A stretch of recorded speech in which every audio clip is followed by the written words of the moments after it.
உண்மையை டெய்லி பல்வாஸ்க்கு உங்களை வரவேற்கிறேன்.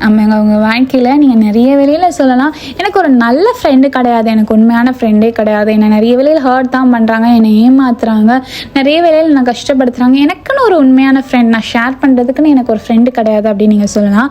ஆனால் நமக்கு ஒரு உண்மையாக ஒரு ஃப்ரெண்டு இருக்காங்க. யாருன்னு யோசிக்கிறீங்களா? அதுதான் யோவான் 15:15 நான் உங்களை சிநேகிதர் என்றேன். ஆமாங்க, ஆண்டவர் நம்மளை அவர் நமக்கு தகப்பனாகவும் இருக்கார், ஒரு ஃப்ரெண்டாகவும் இருக்கார், ஒரு பிரதராகவும் இருக்கார், ஒரு தாயாகவும் இருக்கார், எல்லா ரிலேஷன்ஷிப்பாகவும் தான் நமக்காக இயேசு இருக்கார். நிறைய வேளையில் இயேசு கிட்ட நம்ம நிறைய வேளை ஒரு கடவுளாக பார்க்குறோம். ஆனால் என்னைக்காவது நீங்கள் ஃப்ரெண்டாக பார்த்து ஒரு ஃப்ரெண்டு கிட்ட என்னெல்லாம் ஷேர் பண்ணுவீங்களோ, என்னெல்லாம் சீக்ரெட் சொல்லுவீங்களோ, என்னெல்லாம் கவலைகள் ஷேர் பண்ணுவீங்களோ, நீங்கள் எல்லாத்தையுமே ஆண்டவர்கிட்ட சொல்லும் போது உங்களுக்கு ஒவ்வொரு காரியமும் பதில் கிடைக்கும். எப்படி தெரியுமா? ஒரு நார்மலாக ஒரு பர்சன் கிட்ட நீங்கள் சொல்லும் போது உங்களுக்கு ஆறுதல் ஒரு வேலை படுத்தலாம், அதுக்கப்புறம் அவங்க போயிடலாம். ஆனால் உங்கள் ஒவ்வொரு காரியத்துக்குமே அவர் பதில் கொடுக்குற தேவனாக இருக்கார், அவர் உங்களுக்கு ஆலோசனை கொடுக்குற தேவனாக இருக்கார். அதனால நம்மளோட ஃப்ரெண்டு யார் அப்படின்னா ஜீசஸ். நீங்களும் ஆசிரியப்படுறது உங்களை ஆசிரியப்பாகாமே.